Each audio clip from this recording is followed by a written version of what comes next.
ಮಲ್ಲಿಕಾರ್ಜುನ ಮುತ್ಯ ಮೇಲೆ ಫೋಕ್ಸೋ ಕೇಸ್ ದಾಖಲು ವಿಚಾರ ಬಾಲಕಿ ಪೋಷಕರ ಹೇಳಿಕೆ ಮೇಲೆ ನಿಂತಿದೆ ಮುತ್ಯ ಭವಿಷ್ಯ ನಿರ್ಧಾರ. ಇವತ್ತು ಪೋಷಕರನ್ನ ವಿಚಾರಣೆಗೆ ಹಾಜರಾಗುವಂತೆ ಸೂಚಿಸಿದ್ದಾರೆ. ಏನ್ ಹೇಳ್ತಾರೆ ಪೋಷಕರು ಅನ್ನೋದು ಇಂಪಾರ್ಟೆಂಟ್ ಆಗುತ್ತೆ. ಈ ವಿಡಿಯೋ ರೆಕಾರ್ಡ್ ಆಗಿದೆಯಲ್ಲ, ಒಂದೇ ವಿಡಿಯೋ ಇಲ್ಲ, 3-4 ವಿಡಿಯೋ ಇದೆ. ಅದರಲ್ಲಿ ಒಂದು ವಿಡಿಯೋದಲ್ಲಿ ಅವ್ರ ಪೋಷಕರು ಕೂಡ ಕಾಣ್ತಾರೆ, ಆ ಬಾಲಕಿಯ ತಾಯಿ ಕೂಡ ಕಾಣ್ತಾರೆ. ಸೊ ಅವ್ರ ಮುಂದೆನೇ ಒಂದಷ್ಟು ವಿಡಿಯೋಗಳು ಕೂಡ ರೆಕಾರ್ಡ್ ಆಗಿದೆ. ಅವ್ರಿಗೇನು ಹೇಳ್ತಾರೆ, ಈಗಾಗಲೇ ಅವರು ಈ ಥರದ್ದೆಲ್ಲ ಏನೂ ಇಲ್ಲ, ಮೊದಲಿಂದ ಹಳೆ ಪರಿಚಯ ಅಂತ ಒಂದು ವಿಡಿಯೋ ರೆಕಾರ್ಡ್ ಮಾಡಿ ಬಿಟ್ಟಿದ್ದಾರೆ. ಬಟ್ ತನಿಖಾ ಸಂದರ್ಭದಲ್ಲಿ, ವಿಚಾರಣಾ ಸಂದರ್ಭದಲ್ಲಿ ಏನು ಹೇಳ್ತಾರೆ ಅನ್ನೋದು ಇಂಪಾರ್ಟೆಂಟ್ ಆಗುತ್ತೆ. ಬಾಲಕಿ ಪೋಷಕರಿಗೇನಾದರೂ ಮುತ್ಯ ಪರವಾಗಿ ಹೇಳಿದ್ರು ಅಂತಂದರೆ ಸ್ವಲ್ಪ ರಿಲ್ಯಾಕ್ಸ್ ಆಗತ್ತೆ. ಈಗ ವಿಚಾರಣೆಗೆ ಹಾಜರಾಗುವಂತೆ ಪೊಲೀಸರು ಸೂಚನೆ ಕೊಟ್ಟಿದ್ದಾರೆ. ಮಧ್ಯಾಹ್ನ 12 ಗಂಟೆ ನಂತರ ವಿಚಾರಣೆ ನಡೆಯಲಿದೆ. ಹಾಜರಾಗಬೇಕು ಅಂತ ಸೂಚನೆ ಕೊಟ್ಟಿರೋದು ಶಹಾಪುರ ಸಿಪಿಐ ನ್ಯಾಮನ್ನವರ್ ನೇತೃತ್ವದಲ್ಲಿ ಪೋಷಕರನ್ನ ವಿಚಾರಣೆ ಮಾಡಲಾಗುತ್ತೆ. ನೋಡಿ, ಈ ಪ್ರಕರಣ ಸಿಕ್ಕಾಪಟ್ಟೆ ಚರ್ಚೆ ಕಾರಣವಾಗ್ತಾ ಇರುವಂಥ ಪ್ರಕರಣ. ಯಾಕಂದರೆ ಮಲ್ಲಿಕಾರ್ಜುನ ಮುತ್ಯ ಅಂತ ಅಂದರೆ ಉತ್ತರ ಕರ್ನಾಟಕ ಭಾಗದಲ್ಲಿ ಸಿಕ್ಕಾಪಟ್ಟೆ ಫೇಮಸ್ಸು. ಇವರನ್ನು ನಡೆದಾಡುವ ದೇವರು ಅಂತ ಕರೀತಾರೆ, ದೇವಮಾನವ ಅಂತ ಕರೀತಾರೆ. ಏನು ಹೇಳ್ತಾರೋ ಅದು ಹಾಗೇ ಆಗತ್ತೆ ಅಂತ ಅಂತಾರೆ. ದೊಡ್ಡ ದೊಡ್ಡ ವ್ಯಕ್ತಿಗಳು, ಇವರಿಗಿಂತ ಹಿರಿಯರು ಬಂದು ಇವ್ರ ಕಾಲಿಗೆ ಬೀಳ್ತಾರೆ. ಆ ಮಟ್ಟಿಗೆ ಅಲ್ಲಿ ಫೇಮಸ್ ಇರೋದು, ಆ ಮಟ್ಟಿಗೆ ಜನ ನಂಬ್ತಾರೆ. ಆದರೆ ಒಂದು ವಿಡಿಯೋ ಇದೆಯಲ್ಲ, ಈ ವಿಡಿಯೋ ಸಿಕ್ಕಾಬಟ್ಟೆ ವೈರಲ್ ಆಗಿತ್ತು. ಈ ರೀತಿಯಾಗಿ ಬಾಲಕಿಯ ಜೊತೆ ವರ್ತಿಸಿದ್ದು ಅಸಮಾಧಾನಕ್ಕೆ, ಆಕ್ರೋಶಕ್ಕೆ ಕಾರಣವಾಗಿತ್ತು. ಗಂಭೀರವಾದಂಥ ಆರೋಪದ ಅಡಿಯಲ್ಲಿ ಫೋಕ್ಸೋ ಪ್ರಕರಣ ದಾಖಲಾಗಿತ್ತು. ಬಾಲಕಿಯ ಪೋಷಕರು ಇದಕ್ಕೆ ಸಂಬಂಧಪಟ್ಟಂತೆ ಒಂದು ವಿಡಿಯೋ ಮಾಡಿದರು. ಇದರಲ್ಲಿ ಮುತ್ಯ ಯಾವುದೇ ರೀತಿಯಾಗಿ ಕೆಟ್ಟದಾಗಿ ವರ್ತಿಸಿಲ್ಲ, ಮೊದಲಿನಿಂದಲೂ ಪರಿಚಯ, ನಮಗೆ ಗೊತ್ತಿದೆ, ಮಗಳ ರೀತಿಯಲ್ಲೋ ತಂಗಿ ರೀತಿಯಲ್ಲೋ ನೋಡಿದ್ದಾರೆ ಅನ್ನೋ ಅರ್ಥದಲ್ಲಿ ಕೆಲವರು ಮಾತನಾಡ್ತಾ ಇದ್ದಾರೆ. ವಿಚಾರಣೆಯಲ್ಲಿ ಏನು ಹೇಳ್ತಾರೆ ಅನ್ನೋದು ಇಂಪಾರ್ಟೆಂಟ್ ಆಗುತ್ತೆ. ಮಾಹಿತಿ ನೀಡ್ತಾರೆ ನಮ್ಮ ಪ್ರತಿನಿಧಿ ಮಲ್ಲಪ್ಪ.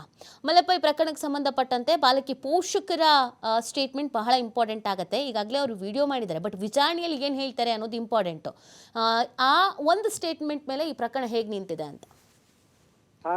ಈ ಮಲ್ಲಿಕಾರ್ಜುನ ಮುತ್ಯ ಅವರ ಏನು ಅಪ್ರಾಪ್ತ ಬಾಲಕಿಯ ಜೊತೆಗೆ ಅನುಚಿತವಾಗಿ ವರ್ತನೆ ಮಾಡಿದ್ದಾರೋ, ಈ ಪ್ರಕರಣವನ್ನು ಈಗಾಗಲೇ ತನಿಖಾಧಿಕಾರಿ ಆಗಿರುತ್ತ ಶರಣಗೌಡ ನ್ಯಾಮಣ್ಣ ಅವರು ಬಾಲಕಿಯ ಪೋಷಕರವರಿಗೆ ಹಿಂದೆ ವಿಚಾರಣೆಗೆ ಹಾಜರಾಗುವಂತೆ ನೋಟಿಸ್ ನೀಡಿದ್ದಾರೆ. ಅವರು ಮಧ್ಯಾಹ್ನದ ಬಳಿಕ ಇವೇನು ವಿಚಾರಣೆಗೆ ಹಾಜರಾಗುವ ಸಾಧ್ಯತೆ ಇದೆ. ಶಹಾಪುರದ ಆರಕ್ಷಕ ನಿವೃತ್ತರ ವೃತ್ತ ಕಚೇರಿಯಲ್ಲಿ ಆ ಬಾಲಕಿಯ ಪೋಷಕರು ಮತ್ತು ಬಾಲಕಿಯೊಂದಿಗೆ ಕೂಡ ಅವರು ವಿಚಾರಣೆಗೆ ಹಾಜರಾಗುವ ಸಾಧ್ಯತೆ ಇದೆ. ಕಾರಣ ಬಾಲಕಿ 7 ವರ್ಷದ ಬಾಲಕಿ ಆಗಿರೋದ್ರಿಂದ ಆ ಬಾಲಕಿಯ ಪರವಾಗಿ ಪೋಷಕರೇ ಒಂದು ಸ್ಟೇಟ್ಮೆಂಟ್ ಅನ್ನು ಕೊಡಬೇಕಾಗತ್ತೆ. ಆ ಬಾಲಕಿಯ ತಂದೆ ತಾಯಿ ಯಾವ ರೀತಿ ಸ್ಟೇಟ್ಮೆಂಟ್ ಕೊಡುತ್ತಾರೋ ಎನ್ನುವುದರ ಮೇಲೆ ಮಲ್ಲಿಕಾರ್ಜುನ ಮುತ್ಯ ಅವರ ಭವಿಷ್ಯ ಅಡಗಿದೆ. ಯಾಕಂದ್ರೆ ಈಗಾಗಲೇ ಮಲ್ಲಿಕಾರ್ಜುನ ಮುತ್ಯ ಅವರು ಪೋಷಕರು ಇಲ್ಲ, ಅಪ್ರಾಪ್ತ ಬಾಲಕಿಯಾಗಿರುವ ನಮ್ಮ ಮಗಳಿಗೆ ಮುತ್ಯ ಅವರು ದೇವಮಾನವರಾಗಿದ್ದಾರೆ, ಮಗಳ ರೀತಿಯಲ್ಲಿ ನಮ್ಮನ್ನ ಅವರು ಕಂಡಿದ್ದಾರೆ, ಹೀಗಾಗಿ ನಾವು ಅವ್ರ ಮೇಲೆ ಯಾವುದೇ ರೀತಿಯ ಆರೋಪ ಇಲ್ಲ ಅಂತ ಅವರು ವಿಡಿಯೋ ಮಾಡುವ ಮೂಲಕ ಬಿಟ್ಟಿದ್ದಾರೆ. ಆದ್ರೆ ಈ ತನಿಖಾಧಿಕಾರಿ ಮುಂದೆ ಏನು ವಿಡಿಯೋ ಮಾಡಿ ಅಜ್ಞಾತ ಸ್ಥಳದಲ್ಲಿ ಕೂತ ಬಾಲಕಿಯ ಪೋಷಕರು ಮಹಾರಾಷ್ಟ್ರದ ಮೂಲದಿಂದ ವಿಡಿಯೋ ಹರಿಬಿಟ್ರು. ಈಗ ತನಿಖಾಧಿಕಾರಿ ಎದುರೇ ತಮ್ಮ ಯಾವ ರೀತಿ ವಿಡಿಯೋದಲ್ಲಿ ಹೇಳಿದ್ರೆ ಅದೇ ರೀತಿಯಾಗಿ ಹೇಳುತ್ತಾರೋ ಅಥವಾ ತನಿಖಾಧಿಕಾರಿ ಮುಂದೆ ಏನಾದ್ರು ಉಲ್ಟಾ ಹೊಡಿತಾರೋ. ಒಂದ್ ವೇಳೆ ತನಿಖಾಧಿಕಾರಿ ಎದುರುಗಡೆ ಉಲ್ಟಾ ಹೊಡೆದ್ರೆ ಮಲ್ಲಿಕಾರ್ಜುನ ಮುತ್ಯ ಅವರಿಗೆ ಸಂಕಷ್ಟ ತಪ್ಪಿದ್ದಲ್ಲ ಅಂತ ಎಂದು ಹೇಳಬಹುದು. ಯಾಕಂದ್ರೆ ಅಪ್ರಾಪ್ತ ಬಾಲಿಕೆಯೊಂದಿಗೆ ಅನುಚಿತ ವರ್ತನೆ ಮಾಡೋದು ಕೂಡ ಈಗಾಗಲೇ ಗೋಗಿ ಪೊಲೀಸ್ ಠಾಣೆಯಲ್ಲಿ ಪ್ರಕರಣ ದಾಖಲಾಗಿದೆ. ಎಲ್ಲವೂ ಕೂಡ ಈಗಾಗಲೇ ಪೊಲೀಸರು ನೋಟಿಸ್ ಕೂಡ ನೀಡಿದ್ದಾರೆ. ಅದರ ಪ್ರಕಾರ ಅವರು ಬಾಲಕಿಯ ಪೋಷಕರು ಇವತ್ತು ವಿಚಾರಣೆಗೆ ಕಡ್ಡಾಯವಾಗಿ ಹಾಜರಾಗಲೇಬೇಕಿದೆ.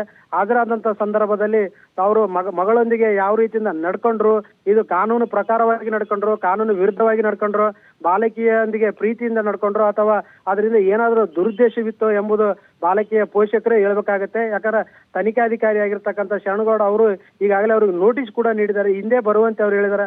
ಮಹಾರಾಷ್ಟ್ರದಿಂದ ಹೊರಟಿದ್ದಾರೆ, ಅವರು ಬರ್ತಾರೆ ಎನ್ನುವ ಮಾಹಿತಿ ಕೂಡ ಪೊಲೀಸ್ ಮೂಲಗಳಿಂದ ತಿಳಿದು ಬಂದಿದೆ. ಹೀಗಾಗಿ ತನಿಖಾಧಿಕಾರಿ ಮುಂದೆ ಬಿಚ್ಚಿಡುವಂತ ಎಲ್ಲಾ ವಿಷಯಗಳು ಕೂಡ ಅವರು ಎಲ್ಲಾ ಆಯಾಮಗಳ ಮೂಲಕ ಆ ವಿಚಾರಣೆಯನ್ನು ಬಹಳ ರಹಸ್ಯವಾಗಿ ಪೊಲೀಸರು ಕೂಡ ನಡೆಸಲಿದ್ದಾರೆ.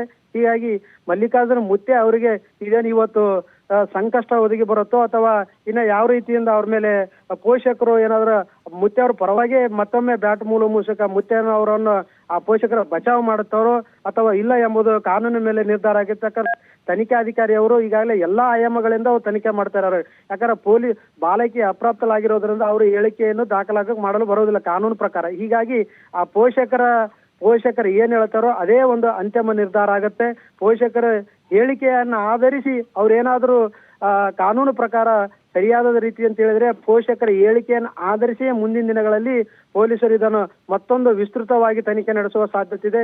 ಈಗಾಗಲೇ ಮಟ್ಟದ ಸ್ವಾಮೀಜಿ ಅವರಿಗೆ ನೋಟಿಸ್ ಕೊಟ್ಟರು ಕೂಡ ಮಲ್ಲಿಕಾರ್ಜುನ ಮುತ್ಯ ಅವರು ಯಾವುದೇ ಕಾರಣಕ್ಕೂ ನೋಟಿಸ್ಗೆ ಕೊಟ್ಟರು ಕೂಡ ಆ ವಿಚಾರಣೆಗೆ ಹಾಜರಾಗಿಲ್ಲ. ಈಗಾಗಲೇ ಒಂದು ವೇಳೆ ಈ ಪೋಷಕರು ತನಿಖೆ ಆಧಾರದ ಮೇಲೆ ಏನಾದರೂ ಮತ್ತೊಂದು ಬಾರಿ ನೋಟಿಸ್ ಕೊಡುತ್ತಾರೋ ಅಥವಾ ಈ ಪೋಷಕರ ಹೇಳಿಕೆಯನ್ನು ಆಧರಿಸಿ ಮುಂದಿನ ದಿನಗಳಲ್ಲಿ ಮತ್ತೆ ಏನಾದರೂ ಕ್ರಮ ಕೈಗೊಳ್ಳುತ್ತಾರೋ ಇಲ್ಲ ಎಂಬುದಕ್ಕೆ ಕಾದು ನೋಡಬೇಕಾಗಿದೆ. ಯಾಕಂದ್ರೆ ಬಾಲಕಿಯ ಪೋಷಕರು ಹೇಳುವ ಮಾತೇ ಒಂದು ಅಂತಿಮ ನಿರ್ಧಾರ ಆಗುತ್ತೆ.